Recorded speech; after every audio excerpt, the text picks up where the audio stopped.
The Mania has started, and you'll find slam dunk savings and selection during our Hoop Mania event at Capitol Ford in Santa Fe. We're celebrating our 60th anniversary all year long, and that means buzzer-beating incentives and special dealer offers, like a new 24 Ford Bronco Big Bend Sasquatch, lease for $499 a month. Or a new Ford F-150, now $1,500 or 2.9% APR during this Hoop Mania event at Capitol Ford in Santa Fe.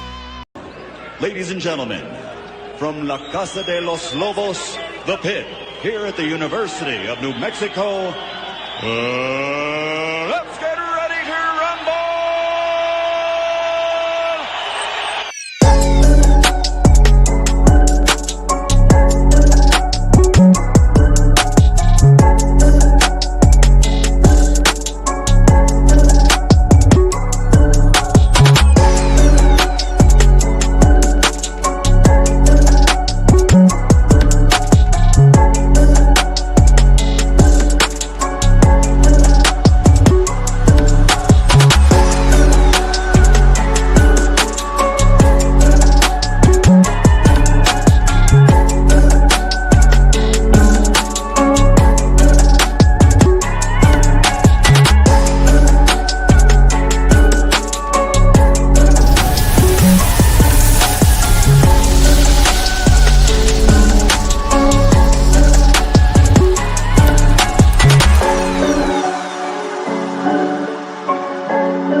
I'm on mute. There we go. All right. Very important show to you today.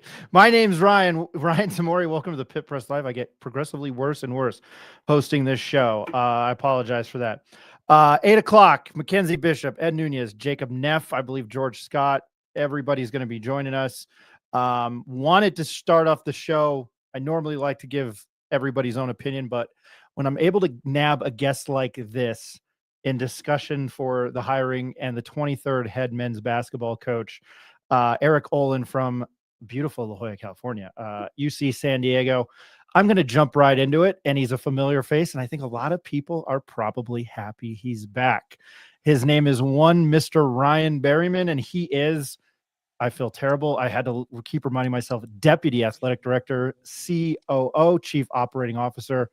When I see your title, man, I feel like I drank way too much in my early 20s. So congratulations and welcome back to UNM, man. How are you doing? I'm doing well, man. Thanks for having me on tonight. Yeah, running on fumes after the last week, but excited to join you here tonight. Always happy. And you're in, I have to move you into my group of better Ryans. So you're in the group with Ryan Gosling, Ryan Reynolds, Ryan Berryman. There was a third, though, that I always had a group of like stellar Ryans. So you're in there, man. Very quickly before we get to the hiring of Eric, this is why I'm not a stand-up comedian. Before we get to the hiring of Eric Olen, I love Big West basketball. I love West Coast Conference basketball. I love Big Sky basketball, and I know all about UCSD, and I had them in my Sweet 16. Lo and behold, not that my opinion means anything, but we'll get to that in a second. Can I ask, you found yourself at UW in Seattle, and you have now found yourself back at UNM. Can I just ask why very quickly? Sure. Yeah. I mean, I think it's not how I drew it up probably, but everything happens for a reason in life. Fernando got the job here at UNM, and we knew each other a little bit, but, he got settled into his role here at UNM, and offered me an opportunity to serve in a leadership role back at home at a place I care deeply about. And yeah, the timing in this business is never ideal, right? I was out in Seattle for about 8 months, and came home. I think last week, if you would have asked Eric Olen if he expected to be in Albuquerque, New Mexico, that thought probably never crossed his mind. So that's working in college sports. So just a place I care deeply about, and it means a lot to me. So excited to work under Fernando's vision, and help make the Lobos better. I appreciate that answer. This is a personal question. What is seeing a game at Husky Stadium like? I'm just a big college football nerd. Sure. I mean, it is the greatest setting. That's what they call it, the greatest setting in college football. The end of the stadium opens up to Lake Washington. Beautiful, absolutely beautiful setting. I think it's definitely a bucket list item for any college football fan, and especially when the clouds are away and you can see the sun shining off the lake. It's a beautiful spot. I appreciate that answer. I'm not here to dwell on the past or anything, but I've always been told to go there, and I do have a family friend that lives in Seattle, so it's definitely on the bucket list. And I get to cross off Ann Arbor this fall and the Rose Bowl, so I'm happy That's for right. that. Yeah, looking forward to that. Uh, you mentioned you had met Fernando Lovo in passing. And on a side note, I think probably my opinion of a lot of things being the Krebs a la Mike Loxley. I am more enthusiastic as a UNM alum. I think Jason Eck, Lovo, Jalen Dominguez, AB Bagan works in the department.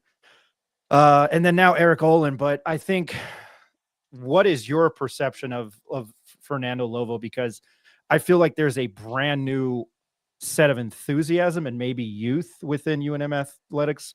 But can you talk about him and what he's done in the last, 4 or 5 months, already having to replace a football coach and a head basketball coach? Yeah, he's had his hands full, hasn't he? He walked into a great situation. Obviously Eddie did a great job here and set a great foundation. And Fernando's come in and implemented his own vision and been very collaborative in his approach. I think everybody has enjoyed working with him. These opportunities, although they've been challenging, I think it's also allowed him an opportunity to kind of build his own team and his own staff. And so you're kind of seeing him execute his vision in real time here. And yeah, I'm excited for the future. I think he's a very likable guy, and I think people have seen that and seen his vision. And yeah, I'm excited for what the future holds. All right, moving on to now Eric Olen. And I just realized that my light is like blaring right behind me on the TV screen. Anyway, that's the history degree and journalism degree. I think it's a very, I know a lot of colleges are very mum on it. And they, you kind of get a search party. I think that's my knowledge of it. And the news broke out yesterday, I think, with Mark Ziegler of the San Diego Union Tribune and then Jeff Grammer of the Albuquerque Journal, that Andy Kennedy and Eric Olen were the two finalists. Andy Kennedy has been phenomenal at UAB. I mean, they're perennial in the NIT NCAA tournament. They played for the AAC against Memphis this year. I don't know how much you can delve into the process, but what was it like, and what was, maybe a deciding factor between these two guys? Yeah, I think just the process as a whole. I think when you're an administrator in college sports, you always have to be on your toes because there is so much movement for any sport. And so you kind of always have a list in your back pocket of potential candidates should your job open. Obviously, we'd much rather be in this situation where your coach leaves because of a great deal of success than the alternative. And so this is a positive thing, right? Like Richard made the Lobos better, Coach Tino made the Lobos better, and was able to better his situation. And so I think we'd much rather be in this situation than having to remove a coach. And the brand was strong going into this process. And the amount of interest in the candidates and the quality of candidates that expressed interest throughout this process was really telling and reassuring after what was a challenging week, right? And so I think that speaks to the brand, the quality of the job, what Coach Pitino and his staff did to elevate that brand over the last few years. And so you kind of always prepare for something like this. And so obviously Coach Pitino informed us that he was accepting a new opportunity, which is great for his family, and you launch the process immediately. So you kind of start going through your list, sifting through different candidates, the different factors at play, everything from salary to buyouts to all those factors, wins and losses, and you evaluate. And so that's really what we've done since, see, times will blur now, this week, Tuesday night, whatever that was, since that time. And so I don't want to speak about individual candidates, but I think overall the quality of candidates and the amount of interest in the job was really exciting, and really speaks to the brand of Lobo basketball at the moment. Can I ask what maybe Eric Olen's qualities that stuck out? Obviously, I think there's from an X's and O's standpoint, I think he's kind of invented like this amoeba defense. He runs, they shoot, they've scored. But was there any other traits, maybe personality wise, that stuck out to you and the staff? Yeah, I think over the course of the year, right, you pay attention to teams and how they're doing. And when you see a team like UC San Diego kind of bust onto the scene, it makes you pay attention, right? And so really, since they beat Utah State in November, I've been watching UC San Diego and obviously watched their game against Michigan in the tournament, which they had a really good chance to win.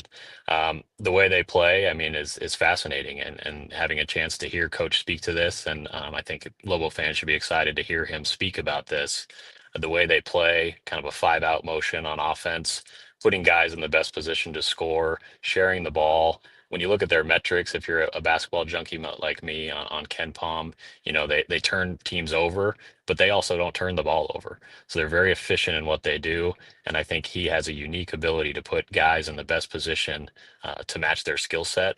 And I think it's going to be an exciting brand of basketball. I appreciate that answer. This is probably the stupidest question I will ask you.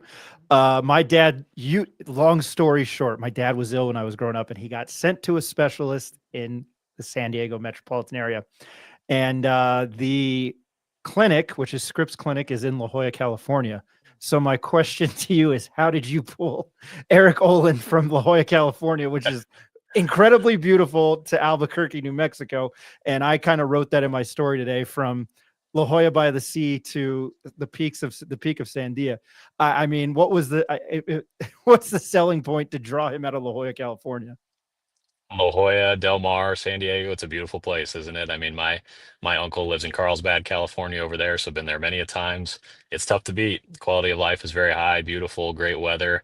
But once again, I think it speaks to the brand of Lobo basketball. And I don't want to speak for coach, but the opportunity I feel to lead a brand and a program of our caliber coming off the success that we've had the last few years, I have to imagine was really exciting to coach. And I'm sure you'll get an opportunity to talk to him about that and get his thoughts. But I think overall, my assumption is it just speaks to where Lobo basketball's at right now.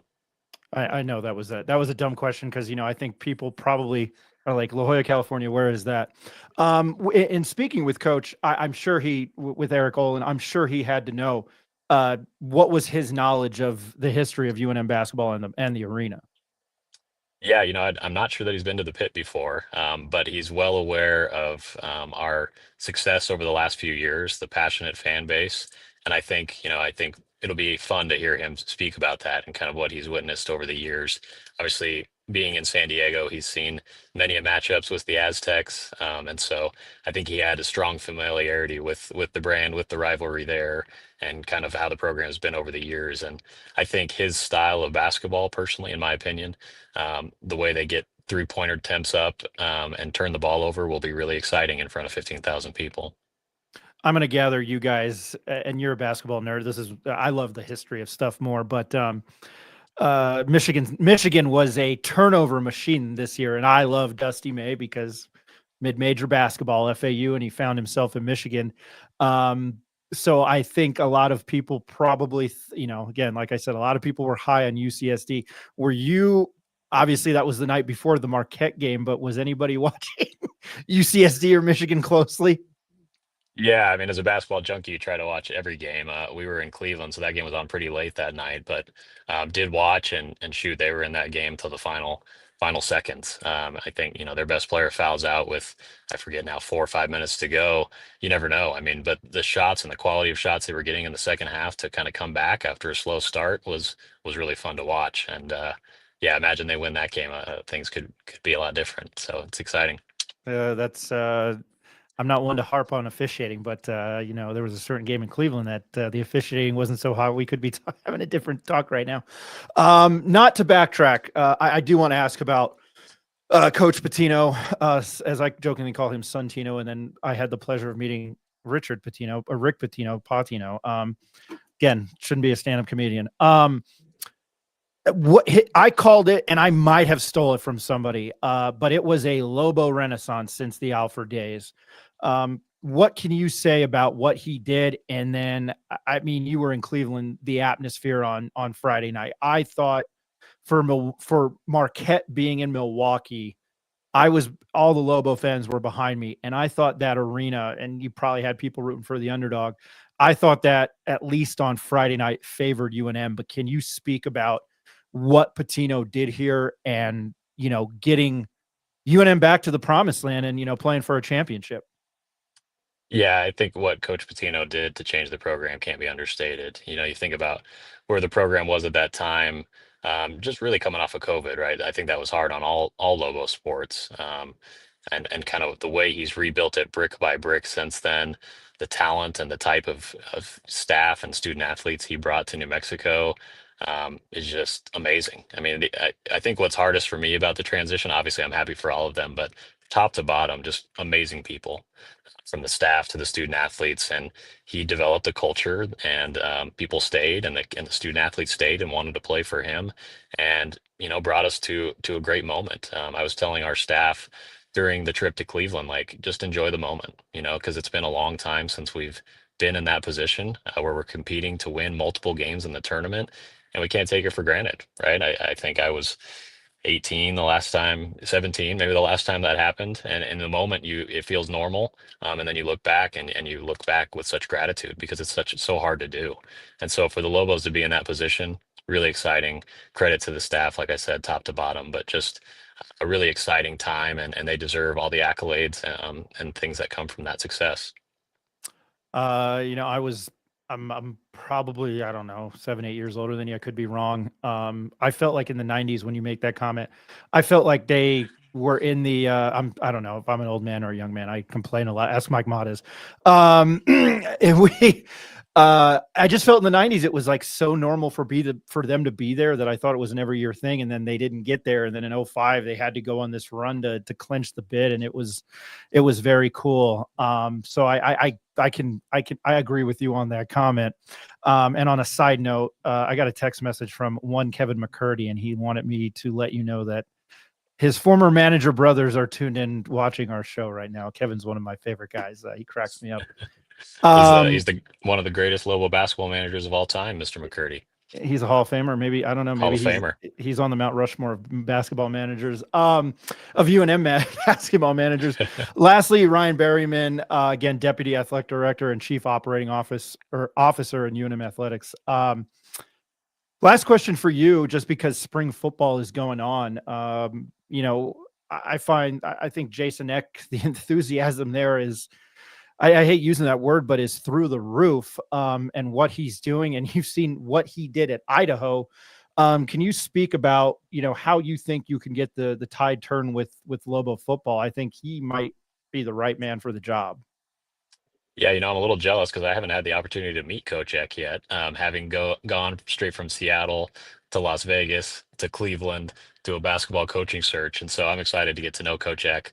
Love what I've seen online and in the community, and I think just speaking to Fernando's vision, right? He's hired people that he believes can execute that vision, and it's clear that everyone's in alignment, and alignment is kind of the key to success when you're trying to do special things. And I'm excited. I'm excited for the future. I think what Coach Eck did at Idaho is very impressive, and I think it'll be a fun fall, but it's going to take time, like everything. And so the community needs to rally behind him, and come out this fall, and come to games. Ryan, I really, really appreciate your time. And again, on such short notice, you are, I'm not going to harass you every week, but you are welcome on any time. And my business partner, Eric Malton, in this endeavor, he's much appreciated. I don't know if you've ever met him, but Yep. yeah, between the guys that are on the show, Eric, Nick and Ed Nunez, and I know you're in your car, man, and I know it's late, and you've had a long, probably not just day, but week. And I'm an East Coaster, and still that time change, it kind of, I'm used to the East Coast time. I'm not an East Coaster. I'm used to the East Coast time. It kind of kicked my ass this last week, and it took me like a few days to recover. So I can't imagine what it's doing for you. But thank you very much for your time tonight, man. No, of course. Thanks for having me on. Obviously, appreciate what you guys do to help, talk about the Lobos. I think it's great to share this interest with the community, and appreciate the dialogue. Appreciate it, man. Hey, I hope you get a good night's sleep tonight. I'm looking forward to that, no doubt. All right. I'll see you probably at the introductory press conference. Have a good week, dude. Yep. See you guys. All right. That was Ryan Berryman. And I want to make sure I get his title right. Deputy Athletic Director, Chief Operating Officer. I even wrote it down. I'm going to take a quick commercial break. Obviously, I want everybody to give their thoughts on YouTube and Twitter or X, the artist formerly known as Twitter. Join the conversation. Ed's going to be joining me here soon. I think maybe Jacob Neff, but definitely want to get Ed's thoughts on that. Just some house cleaning stuff again. Check out our website and it's free. We've started something called the Pit Press Plus, much like Applebee's. What was that on South Park? I think it was Applebee's IHOP Plus, and everything that everybody else is doing. Kudos to Eric for this. This is his idea. We're not charging right now. It's sign up. It's exclusive content. I've written something on football from yesterday. Go check it out. It's not going to be every article, but we're hoping to probably do exclusive interviews, podcasts added onto their exclusive videos, as well as pieces of writing, stories, commentary, etc. down the list. So looking forward to that. And we also want to thank Capital Ford Santa Fe. I want to thank Affordable Solar, Neil Wenderoth over there. Has anybody, I'm going off topic here. Has anybody seen and I know I was in Cleveland. Has anybody seen the morning routine video? Because today I jokingly, and I don't fall for internet stuff like that. I jokingly bought that guy's the Saratoga. They're getting free advertising here. I jokingly bought that to try it, and it's delicious water. I just tried it now. Once again, I'm not a stand-up comedian, so had to throw that out there. But yeah, check out Pit Press Plus. Go to our website. It's the pitpressnm.com. And that's what my background is. I work for the Daily Lobo. I probably mention that every episode, much like the great state of New Jersey. Don't want to talk about the New York Football Giants. Eric and Nick have written some commentary. Please check it out. Hoping Ed gets to writing. Jacob Neff is going to be joining us. He was working, if you remember him from earlier about 6 to 7 months ago, he took a job helping out with trading cards. So we will get him back. But want to throw a special thanks out to Ryan Berryman again. Much appreciated. And again, here in a few minutes, Mackenzie Bishop, which I did not know was the head of the Lobo Club. So Mackenzie, I owe you an apology. And then now I knew it was 505 Sports Venture Foundation. I don't know. You're shaking your head, so you can clarify that in a second. I'm sorry. Things I don't know. Ed Nunez, and again, want your thoughts. I'm not trying to crash and burn here. It's just been a long day. Your thoughts on head coach Eric Olen. I'll give my thoughts later. I think this is, for somebody who watches a lot of mid-major basketball, I think this is an absolutely, no pun intended, slam dunk hire. And I'm not trying to steal Seth Davis's tweet, but I'm going to take a quick commercial break. We will be back. Obviously, more talk on UNM's 23rd and new head men's basketball coach, Eric Olen. My name's Ryan Tamori, and this is the Pit Press Live.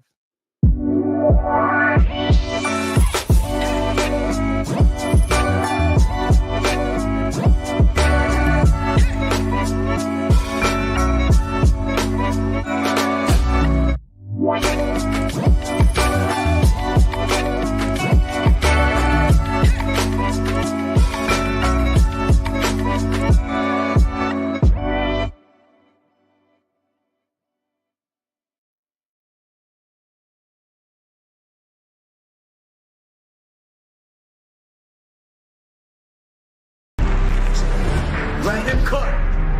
Let him cook now. Let him cook. I said let him cook.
The Mania has started, and you'll find slam dunk savings and selection during our Hoop Mania event at Capitol Ford in Santa Fe. We're celebrating our 60th anniversary all year long, and that means buzzer-beating incentives and special dealer offers, like a new 24 Ford Bronco Big Bend Sasquatch, lease for $499 a month. Or a new Ford F-150, now $1,500 or 2.9% APR during this Hoop Mania event at Capitol Ford in Santa Fe.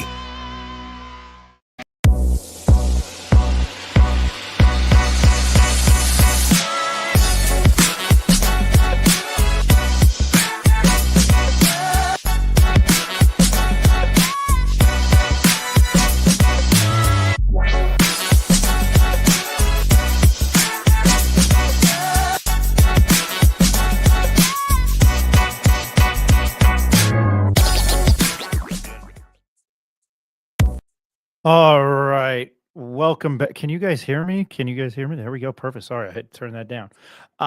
Great way to come back. My name's Ryan Tamori. Welcome back to the Pit Press Live. Appreciate everybody watching. I see the comments on Twitter and YouTube. Appreciate all the listeners watching, and I'm going to thank him again, Ryan Berryman. As I made that joke there, he's going to be included in my Ryans that are much better than Ryan Tamori, Ryan Gosling, Ryan Reynolds. I had a third, and then the fourth will be Ryan Berryman. So again, terrible joke. To the panel tonight from 505 Sports Venture Foundation. And I'm sorry if I got that wrong. I read the editorial in the journal. It said head of Lobo Club, so I just rolled with it. Mackenzie Bishop, how's it going, man? How did I mess that up? I'm doing great. That was the one. Well, besides them deleting my Oxford commas, which is a whole other argument, but not journal, not AP style. I am a member of the board of directors for both the Lobo Club, and which I think makes me a director, but they took that way out of context. I do not run Lobo Club, thank goodness. Okay. We are still looking for that person. We are still actively searching to replace Jalen, and we'll find a good candidate, but that is not me. Sounds good. Ed, I'm going to bring you on it. Mackenzie, thank you for your time as always. You know I mean that. We have a lot to talk about again tonight. And a Lobo fan since 1970 and the voice of the Western New Mexico Mustangs, and he's coming to you live as we span the globe from Silver City, New Mexico, Mr. Ed Nunez. Ed, how you doing today? Good, Ryan. I thought that was a good interview with Ryan Berryman, and I'm glad to have him back here at UNM. That's where he needs to be, and I think that's the future athletics got time to learn. And you mentioned the young staff over there, so I'm glad to have him back. Yeah, Mackenzie, I may or may not have asked you about this, but I'm happy to have Ryan Berryman back. One of my good friends who I name drop a lot. I'm not doing it on purpose because he's still a good friend of mine, is Mike Matas. So I got to meet some of the other managers. I know Gabe Gobaldone, Pat Baca, and then I've been able to meet, and I think Nate Strong I love Nate, Kevin McCurdy, giving him a shout out again.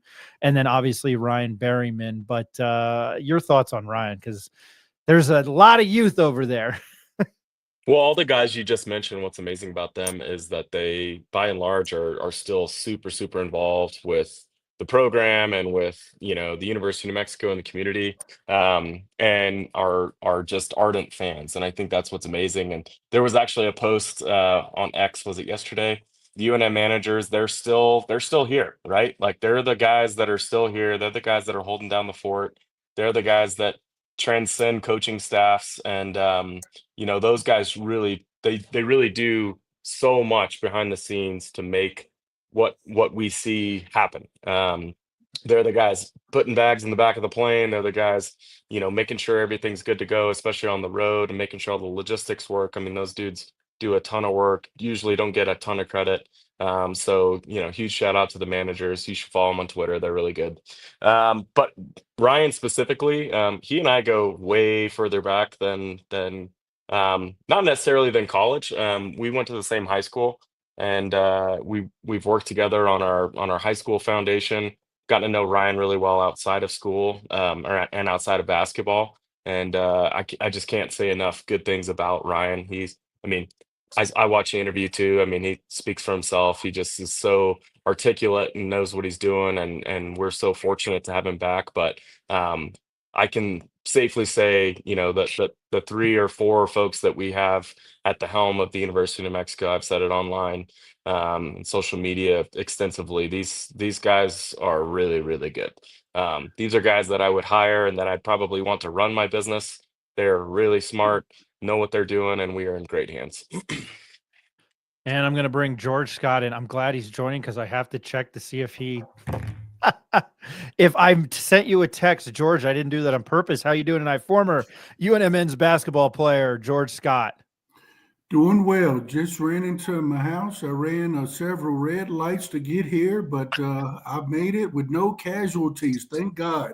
I'm glad you joined our show and didn't kill anybody in the process. George, as always, I'm very, very thankful for having you on. Mackenzie, I'm going to get your thoughts because I'm sure you had something in the process of this. And I'm going to say it now, and I'm still going to be objective guy. But I think what has transpired for me personally as a UNM alumni over the last 4 or 5 months is, and I'm going to throw Frank Mercogliano in there, who has been incredibly helpful. And I'm going to throw Steve Kirkland in there, even though we couldn't get a player on in the last 2 months, but Steve's been great. I really do like Steve a lot. Frank with football, it's been awesome. And I'm going to make this quick. And it's still going to be the New Jersey, New Yorker in me, even though I'm a New Mexican. I'm allowed to yell at the Mets and the Giants and the Knicks.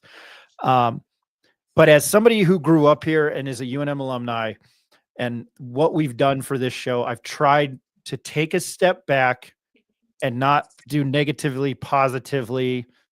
It's been more of fact than what I've seen. And I always, with my history degree, history tends to repeat itself.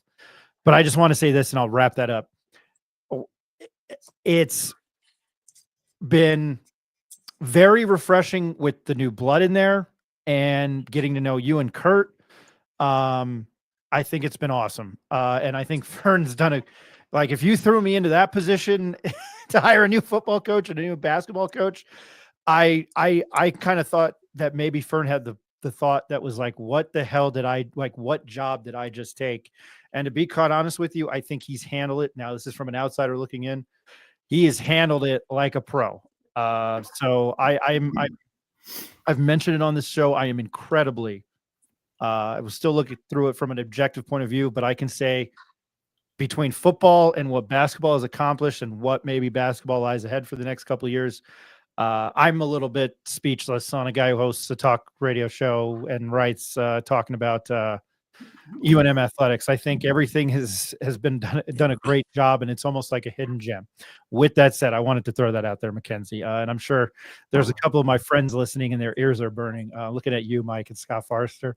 But anyway, Ed, I'm going to start with you because I would like to hear your opinion. I don't know what you know about Eric Olen. I'm sure you've done a little bit of research. I know you've been busy down in Silver City. But what did you think of the hire? And maybe the first thing is, hey, they did it quickly. They did, going back and forth all week long. I think, we were all in our group text and we heard it looked like Andy Kennedy. And so we're looking up stuff on Andy Kennedy. And then, we heard a lot of people were asking me, who's the candidates? Is Alford going to get an interview? Bob Huggins, there's no way that I ever thought that was serious. But you heard a lot of names. And so when the finalists were Andy Kennedy and Olen, I still thought it might be Andy Kennedy. And then today when they said it was going to be Eric Olen, I started looking up some stuff and I watched that YouTube video that Eric sent and learned a little bit about him. One of my friends, and I don't know if you remember Bob Martin, George. Bob Martin used to be the head coach of Manal and then coached the Sonoma Pitzer. Bob actually coached against Eric Olen and said he knows his stuff. Said he wasn't a high charismatic guy, but he knows. I asked him what kind of coach is he. He said he knows his stuff. So 240 and 119 is a record at UC San Diego, and in Division II he's 159 and 56. So they Ryan Berryman said this. They don't UC San Diego turn the ball over 8 times a game, and I was impressed with that. They averaged 79.3 points per game and gave up 61.8 points per game. They talk about his 5-out offense, his matchup zone defense. Obviously, I'm going to have to watch a little bit more. I did go back and watch the highlights against Michigan, and they were right in until the end. They had a shot that rimmed out. And, he didn't play with a lot of big guys. He played with a lot of, there wasn't anybody, 4 guys at 6'8", and that was it. So I think the next thing is, now that he's here, we know he's here, what kind of personnel is he going to come and bring? You had a guy, Ty Jones, averaged 20 points per game this season, and he mentioned he thought he was at an All-American level. I heard him say that. So a very disciplined coach, supposedly, very team-oriented, team goals, puts players in the best position. We heard Ryan Berryman say that. So what I've read and and heard so far, I'm excited. I thought it almost had me sold on Kennedy. My son and I were looking up a lot of stuff about him. But 23rd coach in UNM history, and I think, and I'll ask McKenzie this later, what kind of a handoff is it? In other words, they've got to when Coach Alford left, they handed it off to Craig Neal. Coach Patino leaves, they're handing it off to Eric Olen. We saw Coach Neal did take him to the NCAA, and the program kind of went south.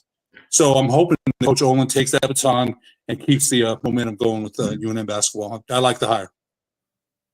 I'm going to throw it over to George. What do you know, and how do you feel as a former player? Well, honestly, I know squat about Eric Olen. It did a great job doing the micro description. I'm going to do a more macro overview. I just ran into my house, as I said. At first glance, he sounds like a great hire. 30-5 record. He's a young, hungry, up-and-coming coach, and it sounds like that is our ideal hire. Some young guy who's on the rise, because let's be honest, there's no way we can afford to hire Duke's top assistant. We can't afford to hire Auburn or Florida's top assistant. So our prototypical ideal hire is for that young up-and-coming next superstar, and hope that we can retain him, because who knows, in 5 years, 7 years, we might not be able to keep the guy or afford the guy. But the 30 in record speaks for itself. He looks the part. He's got the pedigree. So it sounds great so far. I'm very happy and looking forward to meeting him at the press conference. I assume it's going to be this week. And I've had a habit of crashing all of the recent press conferences with Jason Neck and all of our recent hires. But looking forward to meeting him, and I'm very happy with the hire. His record speaks for itself. Let's see how this thing plays out. Mac, I'm going to go to you here, though. 30-1 and 21-1 in the conference they were in before in 2019, 2020. Obviously, COVID-19 changed all that. That was in the California Collegiate Association. I don't care what level that's at. That's 30-1. And I know Jeff wrote about it. I think Rothstein and Jeff Goodman of Field of 68, and you can catch that interview with Eric Olen, Field of 68, then throwing out Jeff Grammer again. He posted an article from The Athletic. I got halfway through it and then decided to partake in actually winning a bet on Auburn. So I turned away. But the last 2 seasons, 51-17, that's 33, and then 33-7 in the Big West. The average margin of victory in the Big West this year was 17 points. They had the New Zealander, who I'm going to butcher his name, I wish Neff was on, Anawana Tate Jones, that I know. I know its last name's Tate Jones. And then he had Tyler McGehee, who took that last shot against Michigan, and I was at a bar in Cleveland, the bowling bar. Oh no, you weren't there, Mac. I forgot about that. Thought I was talking to somebody, but anyway, there was a bar, a really cool bar at the end of one of the way streets. to rub it in. Yeah, no, I'm sorry. Well, if we were in Atlanta, I'm going to get buried on the stroke. We all could have went to Magic City, which is the strip club, the famous strip club there. Anyway, careful. Careful, this is a family show. It's a family show. I don't, if Sam Smith was on from KOAT, he'd bring up Magic City. And he took the shot. I saw him take the shot in that bar, and he shouldn't have pump faked, but they gave Michigan all they could handle. Man, I started thinking about Magic City, which is terrible. Lost my train of thought there. They're a good. I don't know. They were a phenomenal team to watch this year. I love staying up late anytime Hawaii is home to watch Hawaii basketball. And I did watch that UC San Diego game when they were in Maui or Honolulu. And not that Hawaii was any good, they kicked their butt. I mean, if you look at their margins of victory, you can say whatever you want about the Big West. The Big West probably should have had two teams in this year between great teams cover. It doesn't matter who they play. Yes, thank you very much. Trust me, I know that. But between UC Irvine and UC the Gauchos of UC Santa Barbara, between those three teams, the Big West was pretty good. Had UC Irvine won the championship game in the tournament, there was a lot of talk about how this UC San Diego team should have been an at-large. So with that long-winded ramble that probably all made us dumber, Mac, I want your thoughts on Eric Olen. Well, I think if you get a chance to watch when I was trying to familiarize myself with him, I watched there's a full highlight set on YouTube of them playing Michigan in the NCAA tournament, which I encourage everybody to watch because you get a really good sense of how his system can work against a team that has significantly more talent and can put his players in position. I mean, Ryan mentioned it, before, but there were a lot of uncontested, really good shots. The shot quality in the second half that they were able to get their team against Michigan, and Michigan, I think they were probably 5 inches taller at every position, was remarkable. I mean, that truly is a system scheme-based offense that we really haven't seen in a long time. But what I'll say about Coach Olen is he's a winner. You look at every level that they've moved up. He has a ton of loyalty. He's been at UCSD for a long time, 20 plus years. Once he got the number one chair and as they moved up, every level that he was in, they're winning championships. And I think when you look at the other finalist that was rumored, Andy Kennedy, who's a remarkable coach and has an incredible pedigree and resume, 20 plus wins almost every year for the last 10, 15 years, but just never quite got to that championship level form, and I think there's something to be said about finding the secret sauce, never mind the competition. And when you're a coach, you don't play basketball, your players do, right? And so I think there's something about finding that recipe to get to the top. And if you can go into a new level and knowing you have the resources to compete at that level, that coaching can translate. And I really feel like he brings us a dimension that we haven't had in a while. And I really do feel like he's won with fewer resources. And he's won in an environment where they aren't used to competing at the level that they're used to competing at. Obviously, they just moved to D1 just 2 years ago. And to see what they've done and how successful they were, but more importantly, how they competed on the big stage. They went down 10-0. Their guys didn't quit. They didn't roll over. They battled back. It wasn't this big run that they got in. It was literally just scratching, clawing, and out executing Michigan down the stretch. They did it the hard way, and they probably should have won that game if you really watch it. And just came away really impressed. And then the post-game press conference where he's just moved by his players' buy-in. I think the word I used when I watched that was just humility. And I just have a really deep appreciation for his leadership style, at least his apparent leadership style from that post-game conference. And I think he's going to be great here, man. I think when you combine what he does, he's going to have to adapt a little bit for sure. He's going to get a different level of player than he's used to recruiting, and he's going to have to get those guys to buy into his style. But I think he's humble enough to adapt what he does, and I think he's going to be really successful. They outscored Michigan 38-27 in the second half. They were down 41-27. And the second half was a completely different ball game. And they had looked, if you hadn't watched them, they looked every bit as advertised as they did in this 30-5 record. I think a lot of Lobo fans are probably going to look at December 14th of last year, where they strolled into Logan, Utah and beat Utah State. And that was their first loss, I believe. Tyler McGee had 26 and they were down 7 at the half and outscored Utah State in Spectrum 43-34. They won by 2. I mean, that's huge. That is huge. Yeah, that's a big win. I was trying to get Jacob Neff on tonight. Again, he would break it down better than I for as much mid-major basketball we watch, other than, you know, whatever you want to call the Mountain West. But I don't know, man. They were a fun team to watch. They, you know, like I mentioned before, you know, Michigan was turnover prone. I thought, man, they could do this.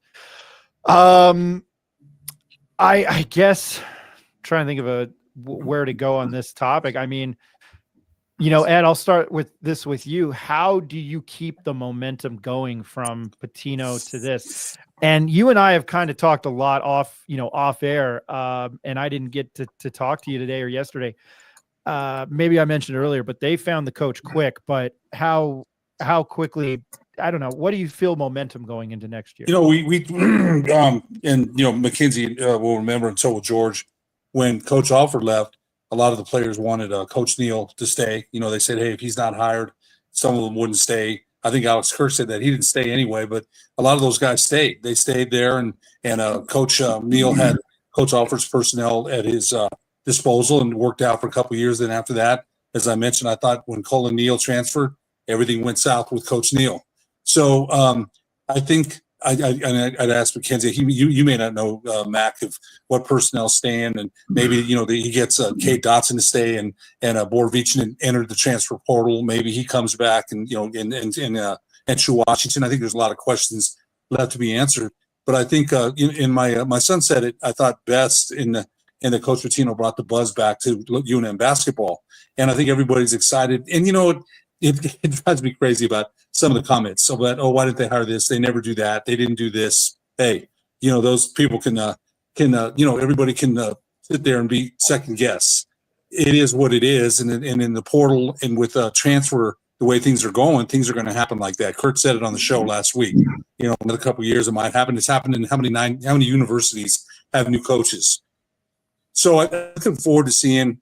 Again, McKenzie brought up the way he coaches, puts people in the best positions, system oriented, so in the development, a player development coach.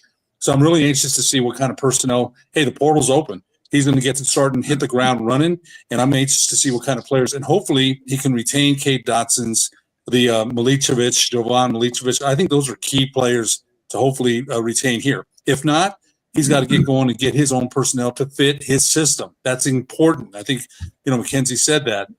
They were going against the Michigan team that was way bigger than them, and they had a chance. That shot at the end was right there on line. It just didn't go in. And you mentioned that he shouldn't have maybe pump faked. But I think momentum's a big thing here. They hadn't won a tournament game since 2012, and they had a good shot to go to the Sweet 16. Michigan State punched, New Mexico punched back. I thought I was very proud of the way they played. And so people are still excited about it. They're still excited about the program. And now, you know, I think a lot of people figured Coach Pitino would be moving on. He did. And so now you got your coach. And so I think, you know, just moving forward, let's get behind him. You know, and I think, McKenzie, you mentioned what a good personnel coach he is. You know, what a system coach he is. And I think people don't know enough about it. You know, he's had some success out there in Division II. He had success. He had some success in the West. So I think people are going to be excited knowing more about him now that I've haven't done a deep dive, but a little bit. And so I'm anxious to learn more about his system, how he puts players in the best position in the way he talked about the offense he runs, the 5-out offense, the matchup zone. There's so many things he's going to do different than Coach Pitino. So I think, Ryan, to your question, it's important that, you know, a lot of people are calling it a rebuild next year, but in the portal, you can reload real quick. So I'm anxious to see how he's going to recruit, what kind of players he's going to bring here, and key thing, if he can retain a Kate Dotson, a Milicevic, or Borvichinen, you know, do they fit his system? That might be I think Kay Dotson is a rising player. Petty, the recruit, he said he decommitted. So he's going to have to look for some other players. But I think that's the key there to keep the momentum going. Let's get behind him and his system and see what kind of players he's going to bring in here, what kind of personnel fit his system. George, I promise you, I'm going to want you to answer this question as well after. And Mackenzie, I hope I'm asking this correct. There's the St. Pius education hard at work. Big picture, and I'm going to steal your words probably. And maybe it's the fact that a week ago I saw UNM compete at a high level with Michigan State. They were up 10. But big picture, and I guess maybe to add to that question is you've seen Eric Olen do it even at D2, and he just did it now. But UNM competing at a highest level. I mean, where do you see that? How can he do that? I hope that's what you were looking for there. I'm sorry. Yeah, no, I think that's well, before I kind of talk about that, which I want to spend some time thinking about and why I think he's the right person at the right time. But I did also want to just kind of address some of the stuff that Ed talked about. I will say that all current players have been contacted today. Coach Olen and Kurt have been in contact with all of the existing players, both the guys in the portal, those that aren't. There is some potential for a lot of them to come back, but some of them very likely will leave. It's just kind of the nature of the beast. So hopefully the coach will get an opportunity to meet with them in person before they make any final decisions. I do think a lot of those guys would fit really well with this system, but we'll see. I feel optimistic about a couple guys, but we'll see how it goes. I don't want to put words in their mouth, and it's not fair for me to say that. But if we want to talk really more about big picture, Kurt said on KRQE tonight that I think he said this that Olen's like the money ball hire. He's like at a thinking about it at a different level, and I think that there's a lot of truth to that. I think it's a little bit different, and obviously if you've read Moneyball, it's 25 years old, and now every team does it. And when you combine Dodgers or Red Sox resources with Moneyball approach, like it kind of stops being cool, and then resources matter again. But what I will say is we are locked in college athletics in what I'll call both an arms and a brains race. And I feel like we have done a really good job at the University of Mexico with Kurt's leadership and all the things that we've done of being ahead or at the bleeding edge from a resources standpoint, especially in basketball, on both player compensation, coaching compensation, not so much, but player compensation, we've been at the bleeding edge. And I really feel like in the last 2 years, you've really seen that manifest itself on the roster. The problem is everybody's going to catch up to us on that. Like that's going to become the norm, and people are going to catch up to us on that. And ultimately, when you go against a Michigan State where they spend 3 times what we do, or you go to Xavier and they spend 2 times what we do, you get locked into this race where it's like we can't fight the same way, especially when we want to get to the second weekend in the NCAA tournament, which I think is what we kind of all agree is the goal now, right? Like we want to compete for championships. I think we as fans, I don't want to say we deserve that, but I feel like with the amount of money and resources that we invest and the amount of fan support that we have, like we should expect to be top 3 in the Mountain West most years. And I think we should expect to be in the NCAA tournament 1 out of 2, maybe 2 out of every 3 years at this point. And I know we don't have that much history of doing that, but I think we can sustain that at this point. Now, second weekend is a different animal, and we got to see what that looked like this year. We went up against a Michigan State team that was just way deeper than us, and we tried to match our dudes on their dudes doing the same thing that they do, and we found out really quickly they have more depth, they have more quickness, they have more size, more strength, and we found out that in similar way against Clemson last year. What seeds are in the Final Four? Yeah, all 1-1-1-1, right? And so I'm not saying we're going to the Final Four or that should be the ambition, but if we want to get to the second weekend, we have to get a good seed, obviously. But if we want to go, we can't fight Michigan State the way Michigan State plays the game. We can't fight Texas Tech the way Texas Tech plays the game. We have to combine both brain and brawn not just Braun. And so I really feel like, this hire, I know that they were really, that they were weighing both sides of it very heavily between Coach Kennedy and Coach Olen about, who's the best to take us to the next level. And I think they really erred on the side that's maybe a little bit higher risk, maybe a little, a little more risky, but also a higher reward, in terms of who can take us to that next level, help us with scheme, help us with, outsmarting somebody in the tournament and sneaking up on them and maybe sneaking into a Sweet 16. So I really feel like a lot of teams are catching up to us, and we have to continue to stay in front of people, because if you're not getting better, you're getting worse and you're getting passed by. And I think that's true in business. I think that's true in sports. And I really applaud them for taking a little bit of a risk on this hire, because I think he's the right guy to keep us at that bleeding edge. And when you combine him with our resources, I do think it's going to take some time for him to adapt. But I think Coach Olin is smart enough and I mean, they played matchup zone. Their number one defensive guy just got promoted to their head coach. They may have a completely different defense, a completely different offensive scheme. I think he is more of the coach who's going to look at his roster, see who he has, and adapt his style. Just like Calhoun had never played matchup zone before this year, but they had to because of their personnel. I think the same thing is going to probably be true with Coach Olin. Like, he's going to adapt his style based on the team that he has. Appreciate that answer.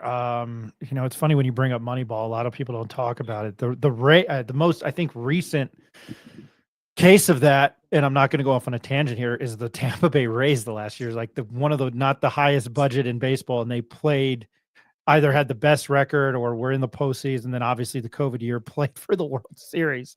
That's the most. I could be wrong. That's the most recent thing, but that was Moneyball.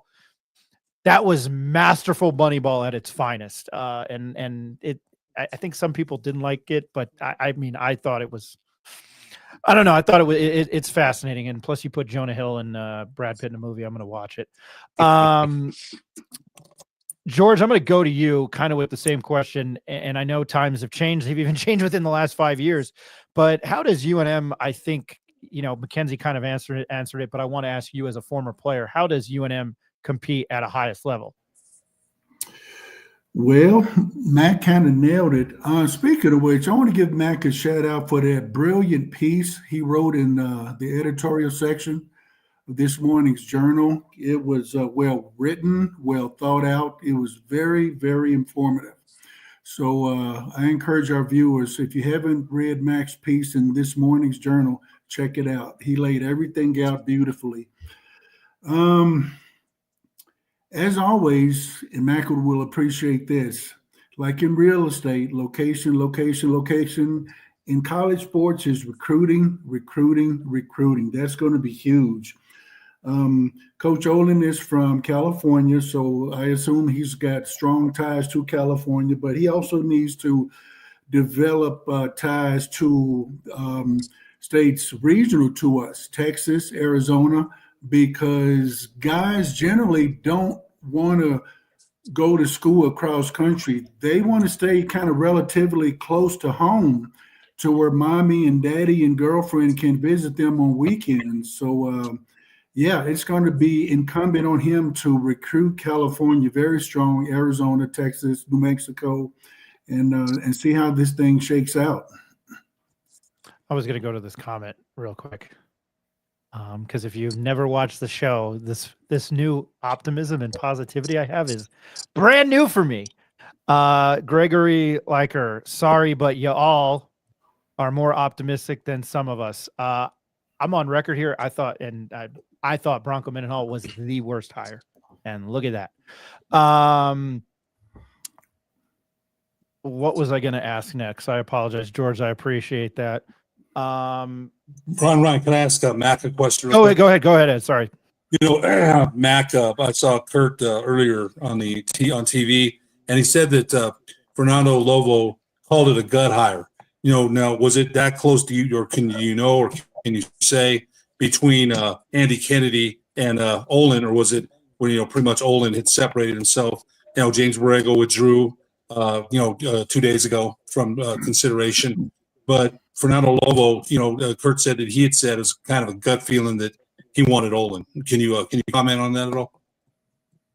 Yeah, I mean, I wasn't in the room. I know that both candidates had pros and cons weighing against them, and we've talked about some of Coach Olen's pros and also some of his cons or maybe concerns, misgivings. I think Coach Kennedy has just as many on both sides, but they're probably different. Ironically, they're probably polar opposite candidates when you really want to think about it. Both great candidates, but very different. And I think I texted Fern a couple days ago and just said, he really went with his gut and trusted his intuition with Coach Eck.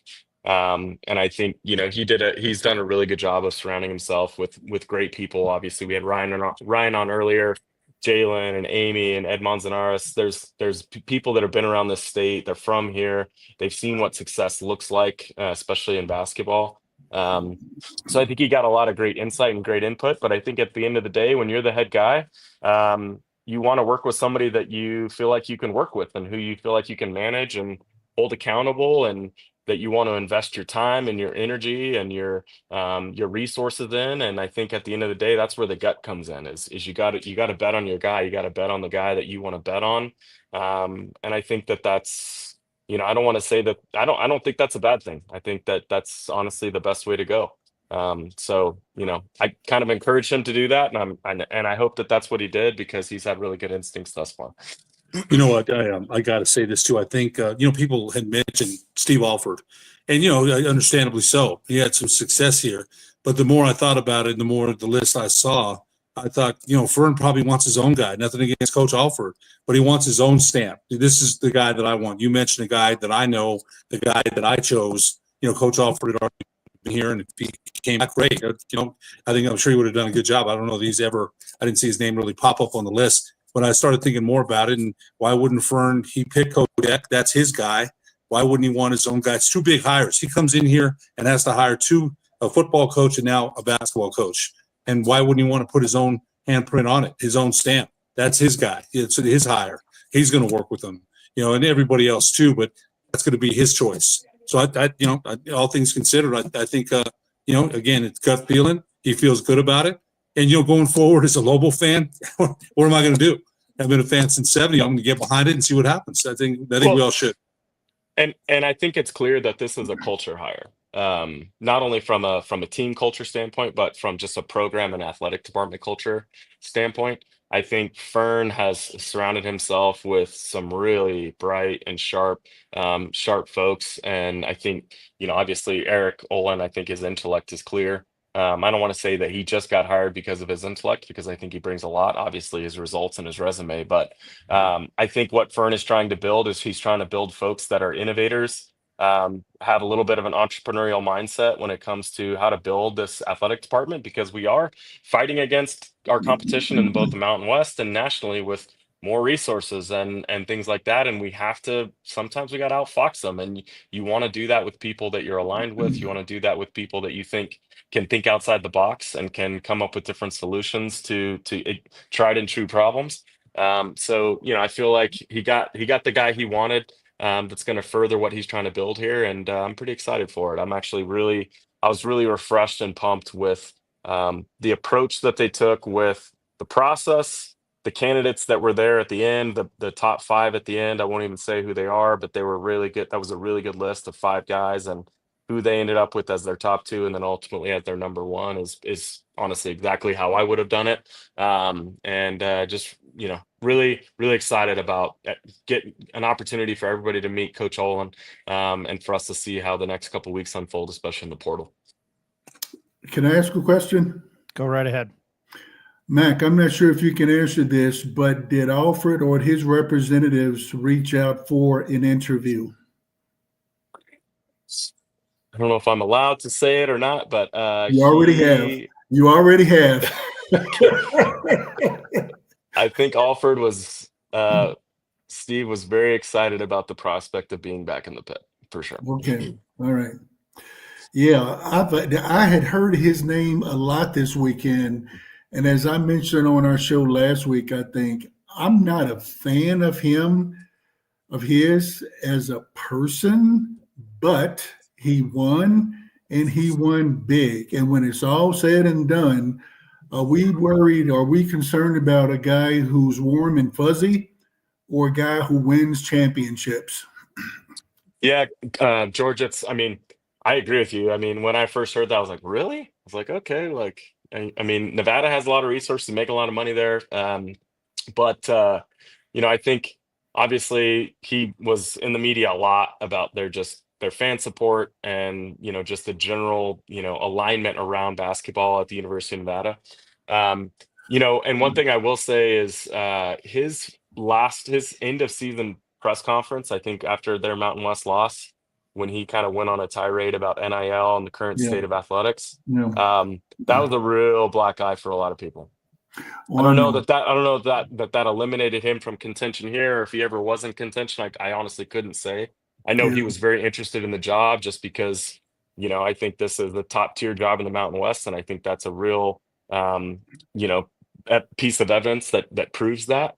But I think that last press conference, what we really want is we want somebody who's going to buy into what the reality of college sports is, not fight it the right. whole time.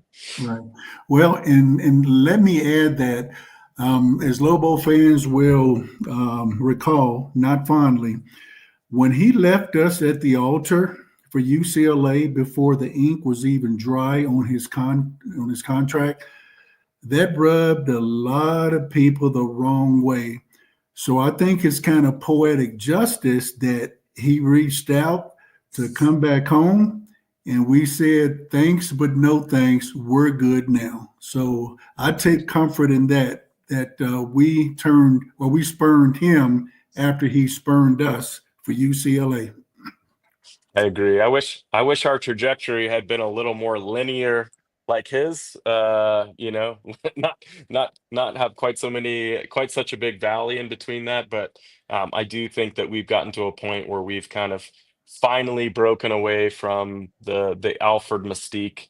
He did amazing things when he was here. I mean, he brought college basketball back to the pit and in a huge way. I mean, what he did in his time here was remarkable. So I think we shouldn't we certainly don't want to dismiss or diminish that, but I do think that we've moved on, and we've officially buried that hatchet. Maybe we don't have to boo him every time he comes down the ramp.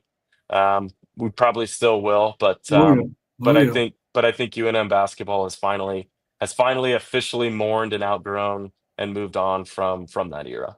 And we I'll took just let me and add we this. took So the I high got to say, road. yeah, I gotta add this to that. Mac is Patino did an amazing job. He really did. And as a matter of fact, going to those press conferences, even when they lost, he answers every question. He looks at you, never snaps at you. He's actually my second favorite coach next to Norm Ellenberger as far as a person. I really enjoyed him. Me too. But this hire is real man. They will. They'll start saying we should have done this, and why didn't we hire all? And that's why I think this hire is very key, because to keep the momentum going, the coach Patino and his staff, they did a great job, and we want to keep it going. So yeah, I hope it does keep going. I think it will. You mentioned a lot of different things about his coaching style is different than Coach Patino's. Is the way the way he has personnel and matchups and things like that. It's going to be interesting to see what kind of personnel he brings in. But this hire is huge. It's the same thing with Coach Eck coming in. That's they're hoping Coach Eck can get that football program and get some fans in the stands. Great guy. I met him, and he's a super person. But yeah, believe me, if this didn't go right, which I'm hoping it does, people are going to be like, "Oh, you should have hired Alfred. Why didn't you bring him back?" That's the way Lobo fans, a lot of them are. So Yep. I'm hoping this all works out for everybody, especially UNM fans. Well, and I know that, we've talked about, we used the word gut hire earlier, and I just want to reiterate that this was not an impulsive decision. This was a very thorough process. They looked at they looked at several dozen candidates. They interviewed probably over a dozen. And then, they whittled it down, and there was a really, deliberate process about how they did it. And I just want to make sure everybody knows that this was not like hey, we know who our guy is and we're just going to find who it is. I think that Fern and the rest of the crew really, they weighed this, and it weighed on them heavily, especially over the last 24 to 48 hours. Who was the right person to take us to the next level? Who would help us in year one succeed? Because I think everybody's really focused on the next year with going, it's our last year in the current Mountain West, and we can't take a step back. And then obviously, what does it look like in year two, year three, and who can take us into that new reality? And maybe there's uncertainty beyond that, and we don't know what that looks like. And so, it was a really difficult hire. You can't just say someone's going to be here for 5 years and we're shooting for year 3 to 5, and that's the success window. That doesn't exist anymore. And so you got to weigh both sides of this. And I think they did, and at the end of the day, Fern's gut kind of broke the tie. But I think, but by and large, we got the guy we wanted, we got the guy we need, and I feel really good about it. And I think, as we start to bring in players, hopefully retain some of the guys that we currently have and fill out this roster over the coming weeks. We've got a guy who can get people bought in. He's humble, and that's a huge thing with players these days. When you can get guys bought in, where it's like, hey, like maybe I didn't have that figured out, like how do you think we should do that? And just getting their input, but doing that in an intelligent way, in a diplomatic way is that's kind of the magic of coaching right now. It's what it takes to be successful in coaching today versus what it took 10 years ago. I mean, that's why so many of these guys have retired in the last 10 years. It's so Yeah. different. And Yeah. and just to see these, this new young crop of coaches in their 40s and early 50s kind of taking the sport by storm. And I feel like we've got one of the brighter stars of the bunch. They did mention that about him, that he's egoless. You mentioned that he doesn't have a huge, overpowering, or even an ego at all. The YouTube thing that I watched when he was being interviewed, they said that about him. And to coach at that level, of course, you have to have some sort of ego. But the guy said he's kind of egoless. So yeah, that should help, because you have to relate to today's player, and that's not always the easiest thing to do, man. It's not. So I think that'll help him. No doubt. George, you were going to say something. Oh yeah, I was going to just make a comment that we did what we did as far as hiring Olen by taking the high road, not disparaging offer. We did so, taking the high road, so our conscience is clear. So that was it. I think that I kind of had a conversation in Cleveland. I almost said Vegas, in Cleveland, about if UNM could hire Steve Alford back, and it was kind of what Ed hit the head on. Was this is Lovo's regime, and they're going to get his guy, and not worried about a guy who had success here 15 years ago. And I always defend Alfred on the show because I always say you don't quit your job, you quit your boss. And it was a Krebs thing. And I know a lot of Lobo fans are mad, and I understand how he did it, but I defend him a little bit there, and in my understanding of everything. I just wanted to throw this out there with Andy Kennedy. He took Ole Miss to the NCAA tournament twice. They got to the round of 32 in 2013. Was in the NIT a lot. 2017, 2018, he was 11-16 and 4-10. At UAB, he is a whopping 125-50. Didn't do anything in 2020, 2021, but 21-22 NCAA tournament. In 22-23, they lost to North Texas in the NIT championship game. It was an all Conference USA, or I think it was Conference USA at that point. They moved to the AAC, won the tournament, and last year they were there. They played San Diego State and covered. And then this year they got to the NIT quarterfinals and played Memphis for a shot. They were kind of the bid stealer, and that was like the last game of the day. Jacob Neff wasn't able to join us tonight. And like I said, I love watching mid-major basketball. Big Sky, Big West, some of the Summit League. I love the Colonial. West Coast Conference, although I think with St. Mary's and Gonzaga and what Santa Clara was this year, it's a little bit different. But I wanted to give Neff's he was able to text me. He said his wife wouldn't let him away from watching a movie tonight. So I wanted to give you his thoughts because he texted me. And Neff's really high on the hire. Again, this is not a UNM alumni thing. It's not a fan thing. This is somebody who watches and loves mid-major basketball. Fourth best turnover ratio team last year. Sixth best defensive points per game. In a tough era, found a way to keep talent. Players rave about his commitment to them. And Neff said he's super excited to see what he can do with great NIL. Shooters will be important in his offense, but buying in on defense on the defensive end will be what he's looking for with two-way players on his current team. And he also has seen nothing but honest and truthful answers. Again, this is about Eric Olen, that owns his job and gives his players credit always about them over him and the coaching staff. Very, very strong X's and O's guy. And that's why I wanted Neff on tonight. And if he can join us, Tuesday or Thursday, he'll go more in depth in that. I wanted to read that out there. And I definitely want to get to some comments, but do you guys have any final thoughts? Because I think it's a really good hire. And I think for where a lot of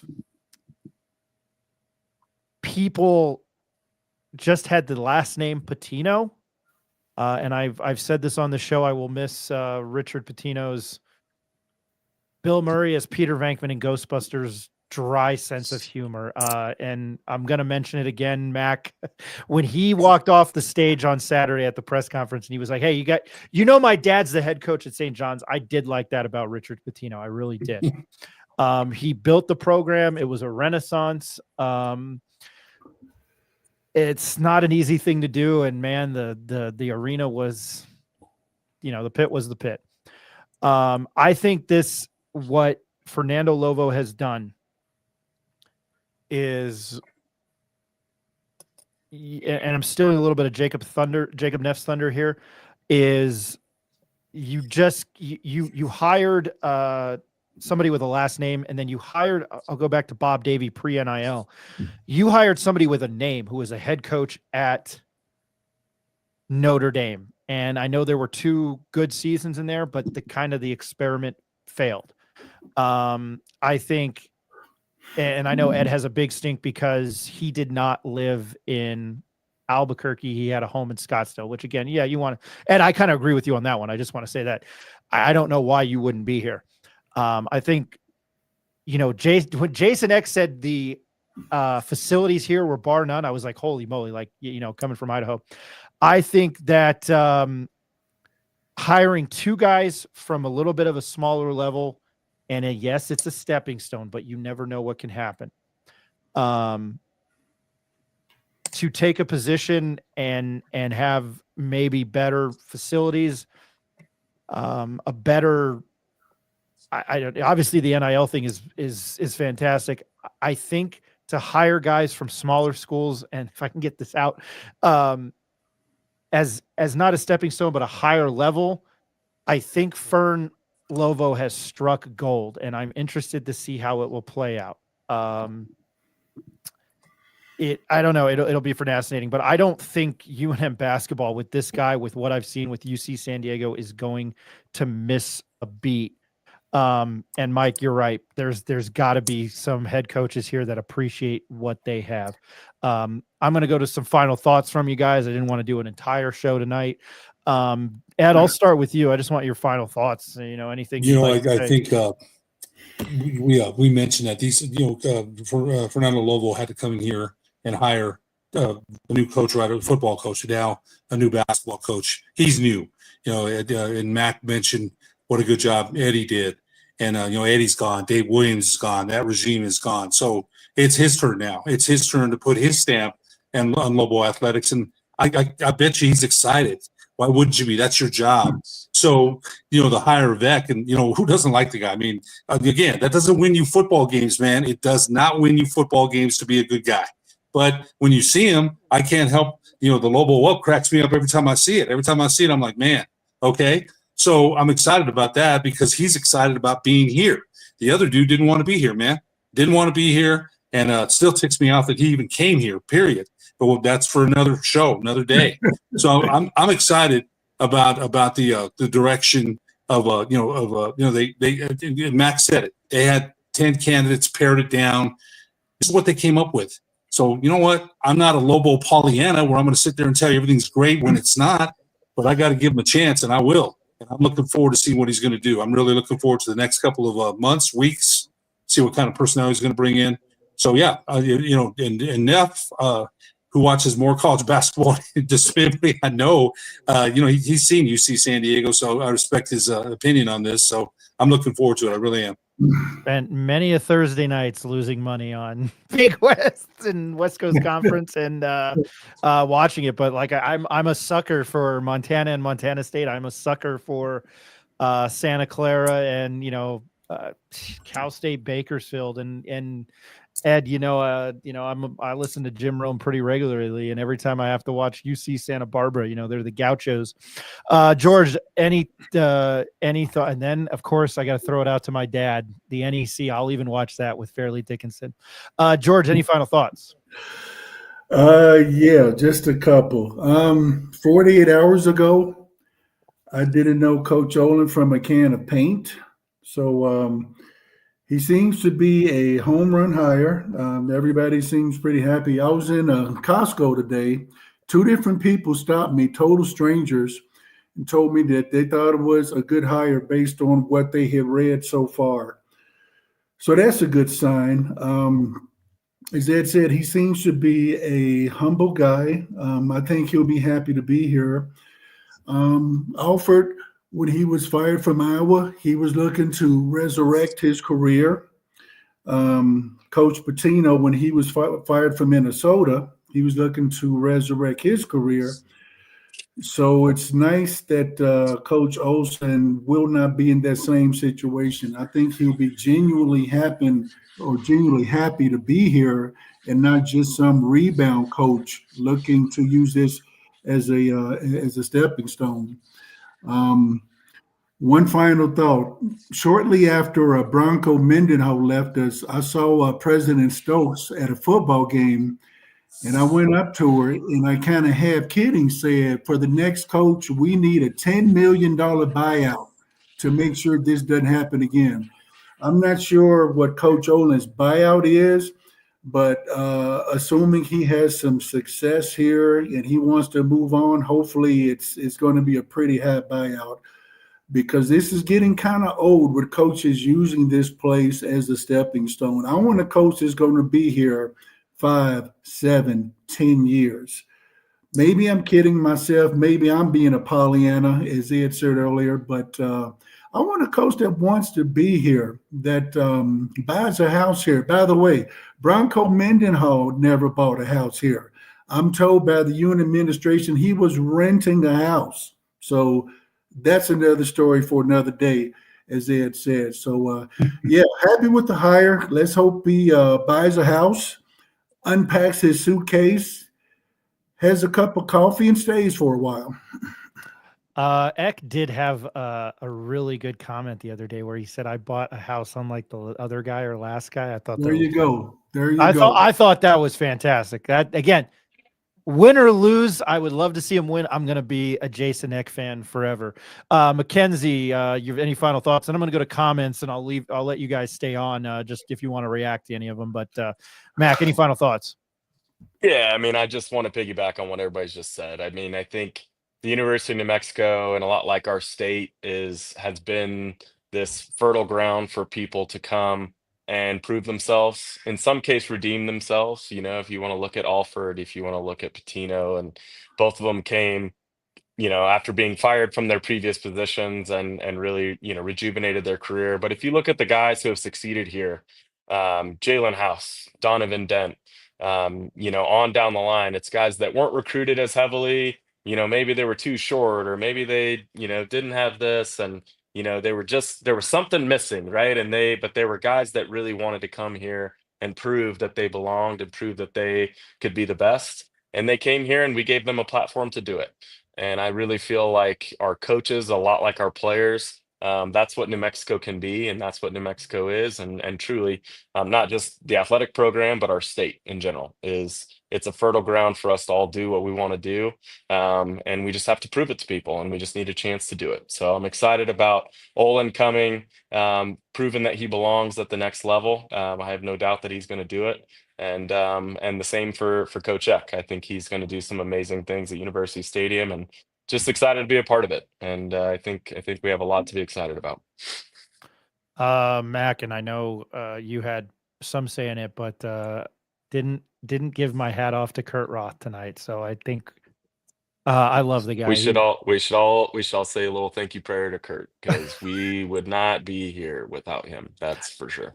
You know, this comment's going to get me in more trouble, but I love his attitude more than anything. That's what I appreciate the most, because he's a New Yorker. Bring the fire. Yeah, that's what I love about him. He's a New Yorker. Hey, Tone, stop calling F traveling. He drinks coffee. He drinks coffee. Yeah, he's got no, not coffee. He's got quaff. By the way, there was a bagel place that I lived by in New Jersey, and it was new, and they didn't have bagels, and I thought that was like the most sacrilegious thing ever. Worldwide prestige, worldwide liberty. Patino's going to get thumped night in and night out at the Big East. I want Lobo fans to go back and look at what he did at Minnesota, because he didn't have a lot of support there pre-NIL, and he found some dudes, and he won a couple games in the tournament. I think he's going to be. I think Coach B is going to be just fine. I think he's just going to be just fine. Did you know his dad coaches at St. John's? I don't think Dad's going to take it easy on him, though. No, the hell. Can you imagine if they play? Can you imagine if they play in a Big East tournament championship game the Garden? I want to be there. I would want to be there. 100%. Gilbert Chavez. I know a realtor. All right, let's see. I know a builder too, Gilbert. There you go. That's why I brought that up. Mike, I'm going to you. Talk about a complete 180 to go from Fraudnico to Jason Eck. Fraudnico? Franco to Jason Eck, a guy who you wouldn't see even at the coffee shop versus a guy who would buy you a beer. That's very true. I'm going to read Kino. How you doing tonight? And again, I don't know how to pronounce your last name, and I feel like an a-hole saying that. Keeney, I think it's Keeney. Keeney. Okay. Kino Keeney from Valencia County. The Keeneys are a big deal. I appreciate that. I meant no disrespect by that. Come on, Ryan. I was going to make, hey, Kino, have you ever seen Teenage Mutant Ninja Turtles 2 Secret of the Ooze? Kino is a main character in that movie. I'm starting to show my age. Utah State has hired 3 basketball coaches in 4 years. It is the reality of college basketball. If New Mexicans continue to show up like they did the past 2 years, it won't matter who the coach is. I think you're spot on for that. Luna Lovegood, win for shopping at Costco. I love Costco.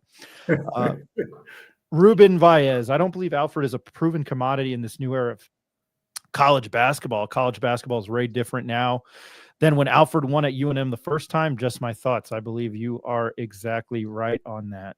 I agree. Acid breaks. UNM can still thrive in the new system of NIL because we have a fan base that shows up in the pit, and we still may end up with good NIL transfers from bigger schools who weren't starters. Brandon, cow, Ryan, the readers, they get it. Yeah, no, it's we're making headway. There you go. Let's team up, Matt. Gilbert Chavez. Look at that. Sean Miller, SM. Sean, I love that photo. Sean Miller made Xavier basketball. If you go back and look, again, I brought that up. You look back at what they have done in the last decade, a couple Sweet 16 appearances and 2 Elite 8 appearances. I think one in 28, they went on a run in 2018. Brandon Ortega, he's the host of Lobos Live with Kenny Thomas, which maybe it should be Lobos Live with Kenny Thomas featuring Brandon Ortega.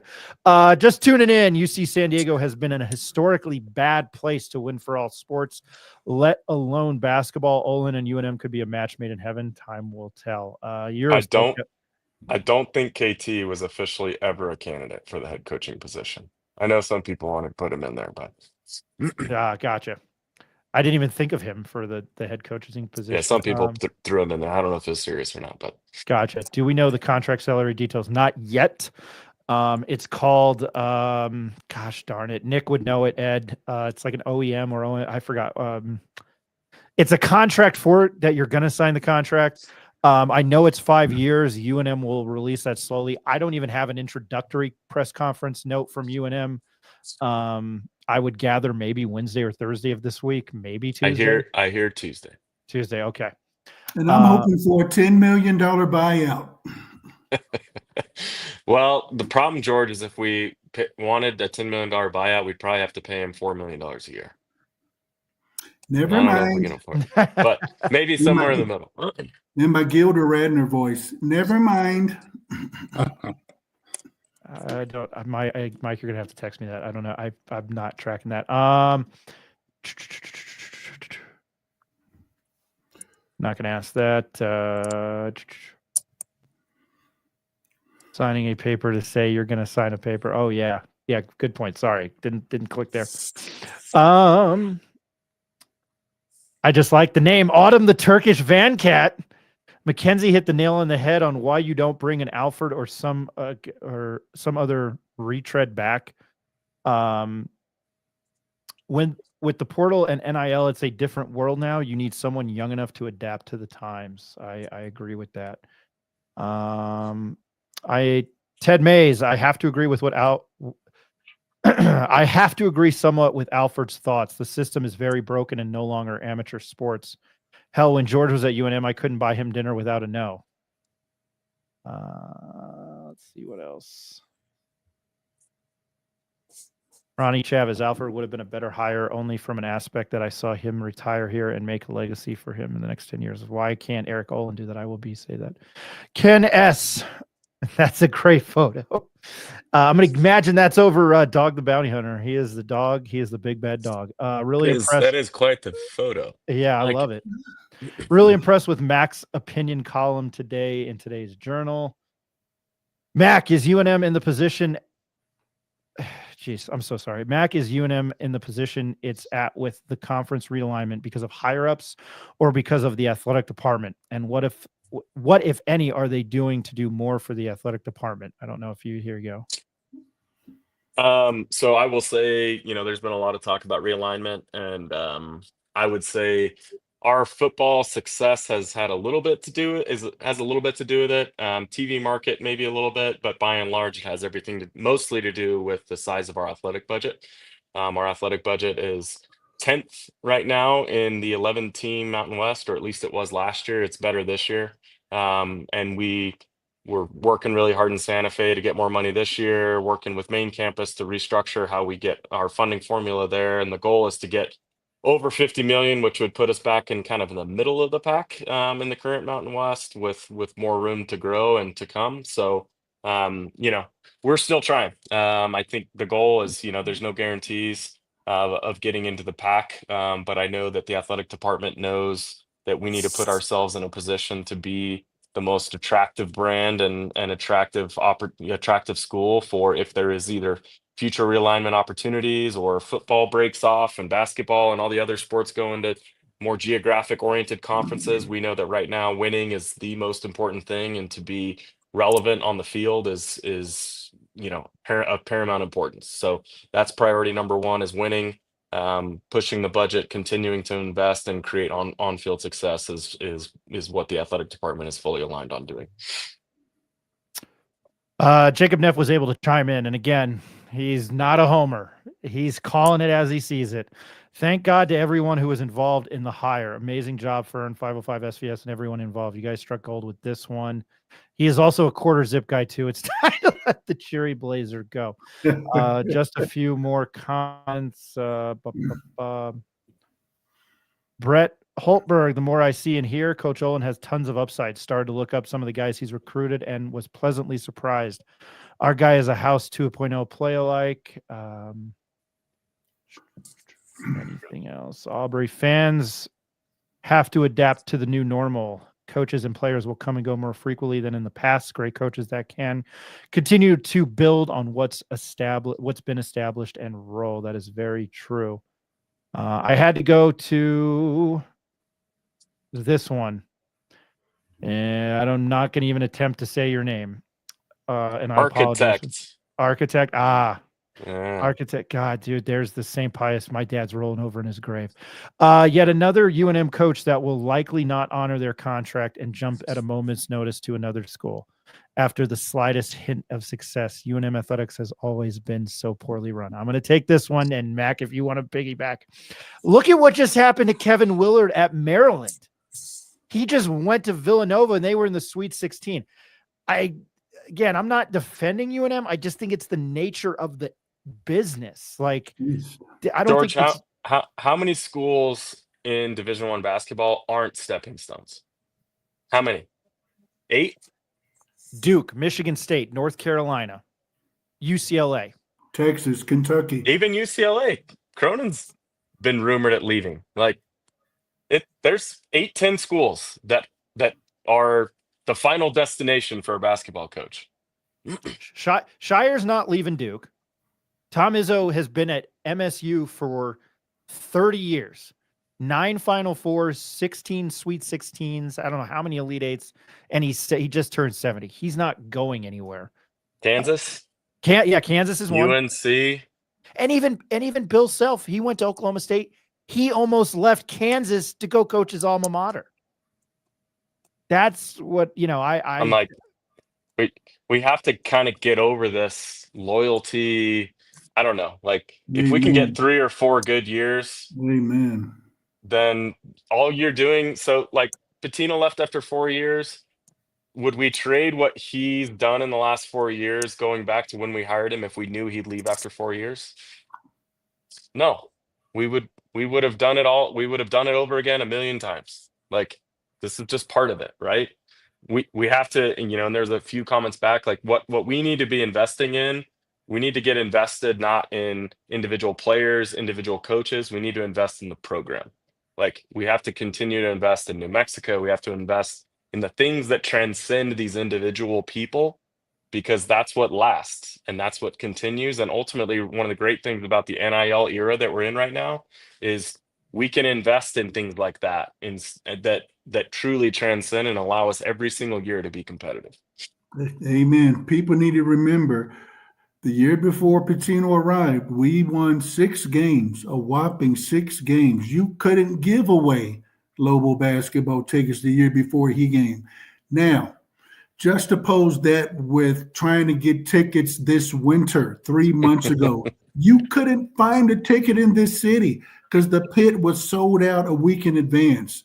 So, 4 years was great. We wish we could have got 5 or 6, 7 years, but we will gladly take the 4 years compared to the way it was the year before he got here when you couldn't give away tickets. Oh, man, I've never done a show with this, and we've had an incredible audience and viewership the last 2 shows. So I truly mean this when I say this, and you might disagree with me, and I might not be everybody's cup of tea. All the viewership the last 2 shows. When we started this, I thought we'd have 11 listens on a podcast, and here we are. I wanted to answer this question because Kurt made a comment the other night. I love George Carlin's stand-up, and when he said it, I was like, I remembered it. I had to figure out which stand-up it was from. The legislature needs to understand that a successful athletic program is good for the university and for the state. That is correct. I misread that comment. But I thought it was, George, I have to quote George Carlin because he says, maybe it's not a politician thing. Maybe it's a public thing. You ever think of that? This is gonna be. Oh, I'm sorry. Go ahead, George. No, I was going to say because the public votes for the politicians. Yes, they do. This will be the last comment, and I'll let everybody go. Do you guys see Dent actually being effective next year? I feel like he somewhat got exposed in the tournament. Playing against, sorry, I was reading another comment. Do you guys see Dent actually being effective next year? I feel like he somewhat got exposed in the tournament playing against better talent, and he had a bunch of turnovers. I thought in the second half against Marquette, he played well. I think he will probably find a big at UCLA with a pick and roll that he can do that. There's a lot of great players who have been shunned. And Ed, I guess you need to cross this off. How many episodes can I bring up the Daily Lobo, New Jersey, and the 2007 New York Giants. Tom Brady got put on his ass in Super Bowl 42. Just throwing that out there. I live in the past. Mac, I don't know if you want to answer that, and I'm going to go to a couple of the basketball guys. Yeah, I mean, I think Donovan's an incredible player, and I think he played the position that we needed him to play. I think he's probably going to be passing a lot more, and not counted on scoring 20 points a game like he was here. I think I would expect his line to be more like 14-7 and 4 next year, or 14-7 and 3 next year, instead of 20-5 like it was kind of to end the year. So I don't think he's going to be counted on to score as much. I think there's a lot more mouths to feed in UCLA's offense, but I think he's going to pick his spots. NCAA tournament's hard. It's you're counted on. There's a lot of pressure, especially with our team. We didn't have a ton of options on the outside, and the NCAA tournament is all about guards. And we didn't have a ton of guards that created their own offense, and Donovan was really counted on to do a lot of that. So I think he's going to have a lot more options in that offense. I don't think he's going to have to force it as much, and I think he's going to do well. I think he'll adjust. He's an incredible player. I wanted to answer that too, Ryan, real quick. I think he's going to be fine. I'll say he'll average 17. He'll be fine. Against Michigan State, we got to remember, and George said that they had a lot of athleticism, a lot of length at the rim. Maybe they bumped him. They're not going to call that in an NCAA tournament game. I heard a lot of people saying he got fouled. They're not going to call that. They're not going to call it. I think he'll be fine. As he mentioned, there's going to be another mouse feed that are scores. So he doesn't have to worry so much about that. But you know what? He's good for 17 a game, 17 and 7, and he'll be fine. In fact, he's got a whole summer and more to work on that jumper, to that 3-point shot, to maybe make himself more NBA ready. That's been the thing. But I actually saw people online blaming him, saying he didn't show up for Michigan State. I couldn't believe that, because if it's not for him, New Mexico's not anywhere close to the NCAA tournament. They don't win the Mountain West Conference regular season title. It just blew my mind that people would actually say that. Yeah, maybe he didn't have the best game, but it was because of him and Nelly and the rest of them. But Donovan Dent was the driver of that team, and he's going to UCLA. He's going to be fine. I really do. I think he's going to have a very good season. George, I'll throw that question to you. Well, I'm going to respectfully dissent. First of all, I'm a huge Donovan Dent fan. He was my favorite player this year. But Donnie is a small guy. I know he was listed at 6'2", but I don't know. I question if he really is 6'2". He may be closer to 6'1". I didn't think he was exposed against Michigan State, but he got a taste of what it was like to play against bigger and more physical guys. And had we advanced past Michigan State, I think he would have had problems, because the more you advance, the bigger, the longer, and the more physical the players are. I wish him well at UCLA, but I honestly don't think he's going to dominate UCLA the way he dominated in the Mountain West this year. Again, that's not a knock against him. I love him to death, but Donnie's a slight build kind of a guy. And unless he puts on some weight this summer, maybe grows another inch or two. I don't know. It's going to be interesting to see. All right. I'm just going to read 2 more comments here. I'm a big Dan fan and just wanted y'all's opinion. I really hope he succeeds. I'm sorry, 3. I love this one. I don't know how you read it. I guess I'm an idiot. Lobo Sports is buzzing, but thank you for commenting. Lobo Sports is buzzing, and our state is better for it. My grandma in Farmington watches this show and take notes. We've been doing this 2.5 years, and that's the first I've ever heard of that. So that's much appreciated. I'm going to end on this note. So everybody, we're pushing almost 9:30 and an hour and 45 minutes on this show. I didn't intend to go for it so long, but it is the hot topic. And as that previous commenter said, buzzing and better for our state with I'm going to throw this out there, UNM and NMSU athletics. Thank you, gentlemen. Ruben Baez, thank you, gentlemen, for this show. I appreciate of you and getting to talk Lobo sports.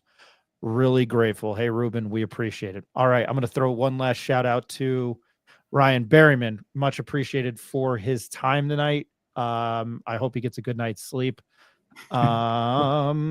And then I want to plug our new service on our site, like Applebee's IHOP Plus. you have to watch South Park to get that joke. The Pit Press Plus exclusive content features. We're not gonna hold any news back. You can read that for free. Go to our site. I've got a football story. Go ahead, George. I have a question for Mac. Mac, I'm not sure if you can answer this. I thought True Washington was a tremendous part of this year's team. I know he's in the portal. Is there any chance he might return? Because we could really use him next year. I know Donnie's gone, but any chance True may return? I think there's a possibility. I know that Coach Olen is really, really high on True and would love to have him. So I know that they've had interactions today, and it all. I don't know how it's going to shake out. It takes two to tango, but I do know that if there's a possibility for him, Coach Olen would really like to have True back. Good deal. Yeah, I think there's a possibility he comes back. I think the key would be Cade Dotson and Jovan Milicevic, those two guys. Let me plug this and then I'll thank you guys. Again, the Pit Press Plus special content. All you got to do is sign up. It's free. We're still going to have content where you just don't need to sign up and do that. But looking forward to it. Commentary from Eric, maybe Nick, myself. I wrote a little bit of a feature on spring scrimmage yesterday, which I incredibly overdressed for, as I made the joke from Anchorman. Milk was a bad choice. Sweatpants were a bad choice yesterday. Mr. George Scott, I want to thank you very much for joining the show tonight. I always appreciate you joining. It's fantastic to have a former play on. Phil will be joining us. I think Phil's had some complications with the surgery. I don't want to not spreading rumors or anything, but he was always willing to come on. So, he recently had a surgery and he said it kind of sidelined him. So if that's the case, I hope him, speedy recovery, and, we'll have him on and get his thoughts. Mackenzie, as always, thank you for joining us. I really appreciate it. Yeah, happy to be here, guys. Thank you for having me. And Mr. Ed Nunez, a Lobo fan since 1970 and the voice of the Western New Mexico Mustangs. Ed, I hope you're well and safe travels back to Albuquerque tomorrow. Yeah, I can't wait to get back. But yeah, thanks very much. It was a great show. Again, special thanks, Mackenzie Bishop and then Ryan Berryman. For Eric Malton, I'm Ryan Tamori. And hopefully we get Jacob on to push why Eric Olen was a fantastic hire. My name is Ryan Tamori. This is the Pit Press Live. And as I always say, don't do anything that I would do. Everybody have a great week. We'll probably be back with you Tuesday night. Have a good one.